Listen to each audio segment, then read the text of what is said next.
నమస్తే welcome to Nationalist hub. Bharatiya Janata party గత నెల రోజులుగా సుమారు 15-20 రోజులుగా మొత్తం సంస్థాగతంగా ఒక అలజడి వాతావరణం కనబడుతోంది. ఎక్కడ చూసినా కూడా బీజేపీకి సంబంధించినటువంటి చిన్న గ్రామ స్థాయి నాయకుడి దగ్గర నుంచి రాష్ట్ర స్థాయి నాయకుడి వరకు ఎవరిని అడిగినా కూడా ఒకే అంశం గురించి మాట్లాడుతున్నారు. అదేంటంటే స్ట్రీట్ కార్నర్ మీటింగ్స్.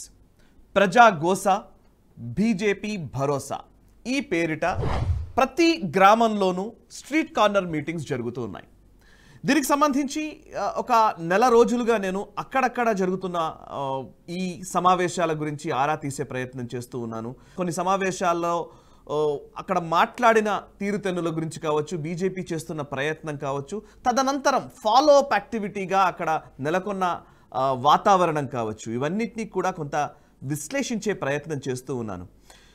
ఈ మొత్తం వ్యవహారం ఈ నెల రోజుల ఈ ఎక్సర్సైజ్ ఏదైతే ఉందో, ఈ ఎక్సర్సైజ్ అయిపోతున్న సమయంలో కేంద్ర హోంమంత్రి అమిత్ షా భారతీయ జనతా పార్టీ తెలంగాణ రాష్ట్ర నాయకులందరినీ కూడా ఢిల్లీకి పిలవడం, అదే సమయంలో ఒకవైపు మనీష్ సిసోడియా అరెస్ట్ జరిగి ఉండడం, సిబిఐ మనీష్ సిసోడియాని అరెస్ట్ చేసిన నేపథ్యంలో వెంటనే అమిత్ షా నుంచి బీజేపీ రాష్ట్ర నాయకులకు పిలుపు రావడంతో మన తెలుగు ప్రసార మాధ్యమాల్లో కవిత అరెస్ట్ గురించి కొంతమంది వ్యాఖ్యానించే ప్రయత్నం చేస్తూ ఉన్నారు. ఇంకొంతమంది ముందస్తు ఎన్నికలకు కేసీఆర్ వెళ్లే అవకాశాలు ఉన్నాయి కాబట్టి ప్రస్తుతం మనం ఎంత సంసిద్ధంగా ఉన్నామని అమిత్ షా ఆరా తీయడం కోసం పిలిపించారని ఇంకొకరు అన్నారు. ఇంకొకరేమో సంస్థాగతంగా మార్పులు చేర్పులు చోటు చేసుకోబోతున్నాయనే విశ్లేషణ నడుస్తోంది. అసలు ఓవరాల్గా మనం అబ్జర్వ్ చేస్తే భారతీయ జనతా పార్టీ నిజంగా యాక్టివిటీ ఏ స్థాయిలో జరుగుతోంది అనేది చాలామందికి కూడా అర్థం కావట్లేదు. పేరు మోసిన రాజకీయ విశ్లేషకులు, పండితులు కూడా చాలా సింపుల్గా కొట్టిపారేస్తున్నటువంటి అంశాలు అనేకం బీజేపీకి ఆయుధాలుగా కనబడుతున్నాయి. ఇది నేను చెబుతున్న మాట మాత్రమే కాదు, ఇది గతంలో అనేక ఉదాహరణలు కూడా భారతీయ జనతా పార్టీ విజయాల్లో మనకు కనిపించాయి. కొన్ని నేను మీ ముందు ప్రస్తావించే ప్రయత్నం చేయబోతున్నాను. భారతీయ జనతా పార్టీని ఉత్తరప్రదేశ్ లాంటి ఒక పెద్ద రాష్ట్రంలో అధికారంలోకి తీసుకురావడానికి కీలక భూమిక వహించినటువంటి వ్యక్తులు, ఒకటి అమిత్ షా చాణక్యము, ఇంకొక వైపు సునీల్ బన్సల్ యాక్షన్ ప్లాన్. ఉత్తరప్రదేశ్ లాంటి ఒక రాష్ట్రంలో అప్పటికే సమాజ్వాదీ పార్టీ, బహుజన్ సమాజ్ పార్టీ, ఇట్లా బీఎస్పీ ఎస్పీల మధ్య పూర్తి స్థాయి వాళ్ళిద్దరే పోటాపోటీ వాతావరణం ఉంటుంది అనుకున్న సందర్భంలో ఇంకా కొంత కాంగ్రెస్కైనా ఓటు బ్యాంక్ ఉంటుంది, కానీ బీజేపీకి కష్టతరమైన పరిస్థితులు ఉంటాయని అనుకుంటున్న సందర్భంలో 2017 ఆ సమయంలో పూర్తి మెజారిటీ, ఎవరు ఊహించని బంపర్ మెజారిటీని బీజేపీ కైవసం చేసుకోగలిగింది. నిజంగా చెప్పాలంటే 2017 అసెంబ్లీ ఎన్నికల్లో తుది ఫలితాలు వచ్చేంత వరకు కూడా భారతీయ జనతా పార్టీ కేవలం అండర్ డాగ్గా మాత్రమే పరిగణలోకి తీసుకున్నారు. అంటే అది కనీసం వాళ్ళకి అసలు వాళ్ళ సిగ్నిఫికెన్స్ పెద్దగా ఉండదు అని అందరూ అభిప్రాయపడ్డారు. కానీ అమిత్ షా చాణక్యం, సునీల్ బన్సల్ యాక్షన్ ప్లాన్ అని ఇందాక అన్నట్టుగా సునీల్ బన్సల్ చేసినటువంటి చిన్న చిన్న కార్యక్రమాల ప్రభావం ఎన్నికల ఫలితాల్లో ప్రస్ఫుటీకరించింది. సునీల్ బన్సల్ యూపీలో ఏదైతే మోడల్ని అమలు పరిచారో అదే మోడల్ని ఇప్పుడు తెలంగాణకు అన్వయించే ప్రయత్నం చేస్తున్నారు. అందులో భాగంగానే ప్రజా గోస, బీజేపీ భరోసా, ఈ స్ట్రీట్ కార్నర్ మీటింగ్స్. నిజానికి స్ట్రీట్ కార్నర్ మీటింగ్స్ గురించి చాలామంది ఎక్కువగా రిపోర్ట్ చేయట్లేదు. ముఖ్యంగా తెలుగు ప్రసార మాధ్యమాలు దీన్ని పెద్దగా పట్టించుకోవట్లేదు. మన తెలుగు మీడియాలకు ఏంటంటే పొలిటికల్ పార్టీలు చేసే భారీ బహిరంగ సభలు, భారీ ఎత్తున జరిగే కార్యక్రమాలు, పెద్ద పెద్ద కటౌట్లు, పెద్ద పెద్ద ఫ్లెక్సీలు, నాయక గణము, పెద్ద పెద్ద నాయకులు వస్తే కానీ ఆ మీటింగ్లు వాటిని గొప్పగా ప్రచురించే పరిస్థితులకు వెళ్ళవు. బట్ తెలుగు మీడియాకి అర్థం కాని ఒక విషయం ఏంటంటే భారతీయ జనతా పార్టీ గత 20-25 రోజులుగా ఈ స్ట్రీట్ కార్నర్ మీటింగ్స్ రూపంలో ఒక తెలియని ప్రభావాన్ని క్షేత్రస్థాయిలో క్రియేట్ చేస్తోంది. ఇది నేను అతిశయోక్తిగా మాట్లాడట్లేదు, డీటెయిల్స్ చెప్తాను. మొత్తం 594 మండలాల్లో సుమారుగా 10,909 గ్రామాల్లో మొత్తం వాళ్ళు పెట్టుకున్న టార్గెట్ ప్రకారం అయితే 11,000 స్ట్రీట్ కార్నర్ మీటింగ్స్ జరగాలని భారతీయ జనతా పార్టీ నిర్ణయించుకుంది. సో 11,000 స్ట్రీట్ కార్నర్ మీటింగ్స్, 11,000 గ్రామాలు అనుకోవచ్చు ఒక రకంగా సుమారుగా చెప్పాలంటే. సో గ్రామాల్లో ఏం జరుగుతుంది స్ట్రీట్ కార్నర్ మీటింగ్స్ అంటే, మనం మామూలుగా మీడియా ప్రతినిధులకు కానివ్వండి, జర్నలిస్టులకు కానివ్వండి, వచ్చిన జనాల సంఖ్యను బట్టి ఆ వార్త తీవ్రత మనం అంచనా వేస్తూ ఉంటాం. చనిపోయిన వ్యక్తులను బట్టి ఆ ప్రమాదపు తీవ్రతను ఎలాగైతే అంచనా వేస్తారో అలాగే ఇక్కడ పొలిటికల్ మీటింగ్స్కి వీటికి ఎక్కువ మంది జనాలు వస్తే ఒక పెద్ద ఎత్తున దానికి హెడ్లైన్లో ప్రచురించడము, లేకపోతే అసలు చిన్న చిన్న మీటింగ్స్ అయితే పట్టించుకోకుండా ఉండడం జరుగుతూ ఉంటుంది. అదే భారతీయ జనతా పార్టీకి తెలియని ఒక ఆయుధం. అందులో ఈ స్ట్రీట్ కార్నర్ మీటింగ్స్లో ఏం చేశారంటే, పన్నా ప్రముఖ్ అని బీజేపీ ఎప్పుడు చెప్తుంది. బీజేపీ ఇంత అద్భుతమైన విజయాలు సాధించడానికి ఒక కీలకమైన విషయం ఏంటంటే పన్నా ప్రముఖ్. పన్నా అంటే ఒక పేజ్, అంటే ఎలక్షన్ కి సంబంధించినటువంటి ఎలక్షన్ ఓటర్ లిస్ట్లో ఒక పేజ్కి ఒక ప్రతినిధి పన్నా ప్రముఖ్ అంటారు. ఆ పేజ్లో ఉన్న వ్యక్తుల్ని ఎప్పటికీ వాళ్ళతో కాంటాక్ట్లో ఉండడము, వాళ్ళని బూత్కి తీసుకొచ్చేసి ఓటు వేయించడం. సో పన్నా ప్రముఖ్ పైన బూత్ ఇన్ఛార్జ్, ఆ బూత్కి ఒక ఇన్ఛార్జ్ ఉంటాడు. అలా ఒక 2-3 బూత్లకి కలిపి, చిన్న బూత్లు అయితే 3 బూత్లకు కలిపి ఒక శక్తి కేంద్రము, లేదా పెద్దవైతే 2 బూత్లకు కూడా ఒక శక్తి కేంద్రంగా ఏర్పాటు చేసిన సందర్భాలు ఉన్నాయి.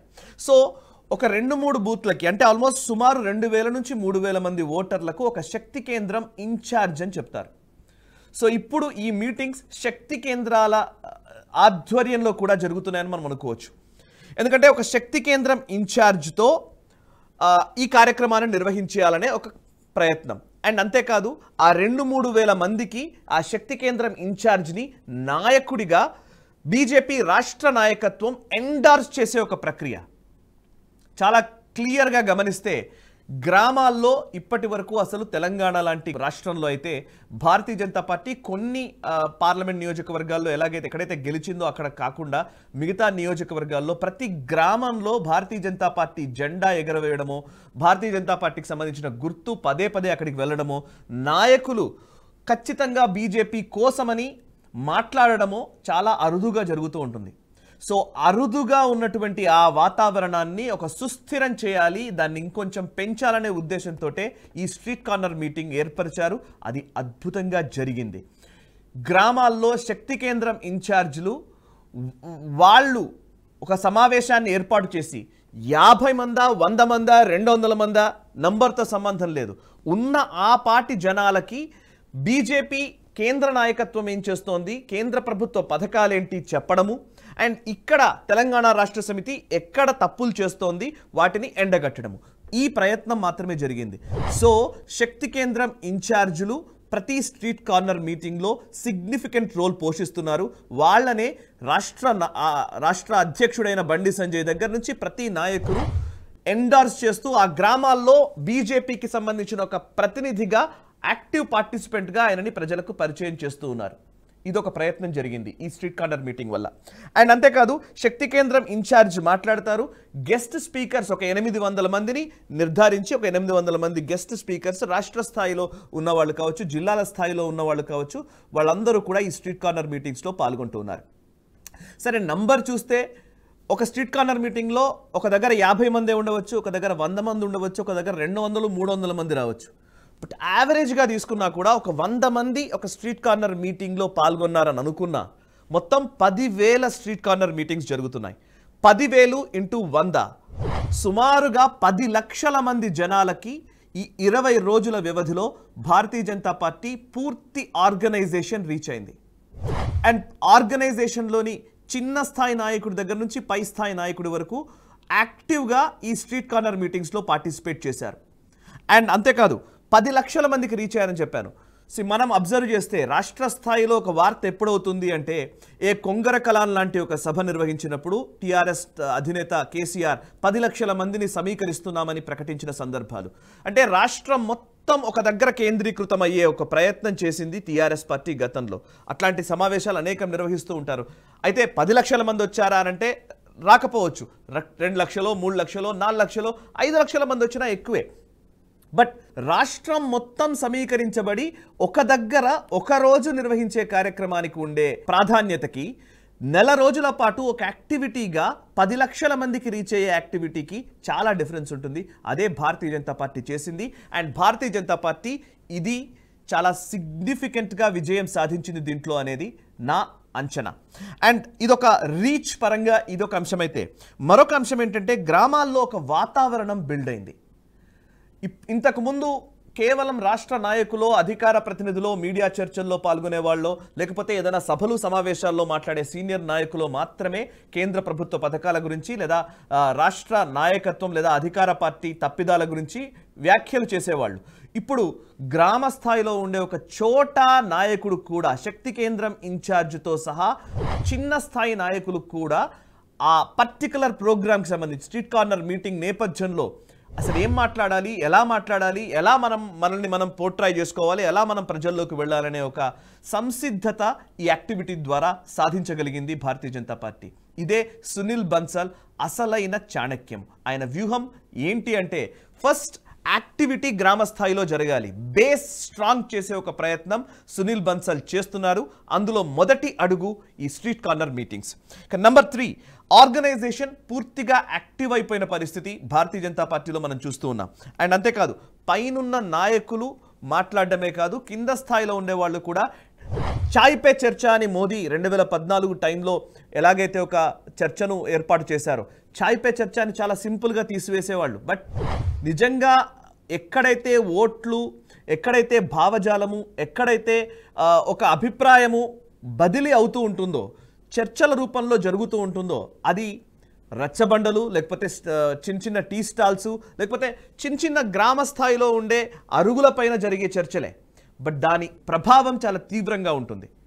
సో బీజేపీ సరే ఈ స్ట్రీట్ కార్నర్ మీటింగ్తో పూర్తిగా అయిపోయిందా అంటే కాకపోవచ్చు. బట్ ఒక యాక్టివిటీ, ఫస్ట్ యాక్టివిటీ మొదలైంది. ఆ ఫస్ట్ యాక్టివిటీలో సక్సెస్ అయింది బీజేపీ అని ఖచ్చితంగా చెప్పొచ్చు. ఇది తెలుగు ప్రసార మాధ్యమాలు నిజంగా దీని గురించి పెద్దగా దృష్టి సారించకపోవడం అనేది విషాదకరం. అండ్ ప్రజాగోస, బీజేపీ భరోసా పేరుతో నిర్వహించినటువంటి ఈ స్ట్రీట్ కార్నర్ మీటింగ్స్కి సంబంధించి ఇది ఇక్కడే అమలు చేశారంటే కాదు. యూపీ లాంటి రాష్ట్రంలో ఆల్రెడీ ఇది అమలు పరిచిందే. యూపీ లాంటి రాష్ట్రంలో బీజేపీని, ప్రధాని నరేంద్ర మోదీ పథకాల్ని, నరేంద్ర మోదీని, కమలం గుర్తుని గ్రామాల్లో తండాల దాకా, చిన్న చిన్న పల్లెటూళ్ళ వరకు కూడా తీసుకువెళ్ళడానికి ఇట్లాంటి చిన్న చిన్న కార్యక్రమాల ద్వారానే బీజేపీ, ముఖ్యంగా అమిత్ షా అండ్ సునీల్ బన్సల్ ప్రయత్నం చేశారు. అందులో సఫలీకృతులయ్యారు. ఇప్పుడు నేను ఇందాక చెప్పిన నంబర్స్ ఒకసారి చెప్తాను. 10,000 మీటింగ్స్, ఒక్కొక్క మీటింగ్లో 100 మంది లెక్కేసుకుంటే 10 లక్షల మంది అనుకుంటే కనుక 10,000 మీటింగ్స్కి ఒక్కొక్క మీటింగ్కి కేవలం ఒక 2,000, 1,000 రూపాయలు, 2,000, 3,000 ఖర్చు మాత్రమే. అంటే ఒక 2-3 కోట్ల రూపాయలతోటి భారతీయ జనతా పార్టీ క్షేత్రస్థాయిలో ఒక యాక్టివిటీ క్రియేట్ చేయగలిగింది. ఇది చిన్న విషయం కాదు. అందుకే మిగతా పార్టీలు చాలా కష్టపడి, చాలా ఇబ్బంది పడి, జన సమీకరణ చేసి ఇంకొకటి అనేక ప్రయత్నాలు చేస్తూ ఉంటాయి. దాంట్లో ఎక్సెస్ ఆఫ్ మనీ అవసరమవుతుంది. బట్ బీజేపీ ఎలక్షన్ చేయడానికి ఎక్కువ డబ్బులు అక్కర ఉండదు. సో అట్లాంటి ఒక స్ట్రాటజిక్ మూవ్గా ఈ స్ట్రీట్ కార్నర్ మీటింగ్స్కి చెప్పుకోవాలి. సునీల్ బన్సల్ ఆయన ఈ తెలంగాణ రాష్ట్రానికి సంబంధించి ఎన్నికల ఇన్ఛార్జ్గా, ముఖ్యంగా ఆయన ఆర్గనైజింగ్ సెక్రటరీగా ఇక్కడికి రావడం జరిగింది. బట్ స్టిల్ ఎలక్షన్స్ని దృష్టిలో ఉంచుకునే సునీల్ బన్సాల్కి ఇక్కడ బాధ్యతలు అప్పగించారనడంలో ఎటువంటి వివాదము లేదు. So Sunil Bansal action plan మొదలైంది. అది యాక్టివిటీ రూపంలో గ్రౌండ్లో కనబడుతోంది. అయితే దీన్ని గుర్తించడంలో కనుక బీఆర్ఎస్ పార్టీ విఫలమైతే ఖచ్చితంగా మూల్యం చెల్లించుకోక తప్పదు. ఈ వీడియో మీకు నచ్చినట్లయితే, నా అభిప్రాయాలతో మీరు ఏకీభవిస్తే, నా విశ్లేషణ మీకు నచ్చినట్లయితే లైక్ చేయండి అండ్ 10 మందికి షేర్ చేయండి. మీ కమెంట్స్ ద్వారా మీ అభిప్రాయాలను కూడా మాతో పంచుకోండి. మనసా వాచా కర్మణ దేశహితం కోసం పరితపించే నేషనలిస్ట్ గ్రూప్ ఆఫ్ ఛానల్స్ని సబ్స్క్రైబ్ చేసుకొని జాతీయవాద జర్నలిజాన్ని ప్రోత్సహించండి. Thank you very much.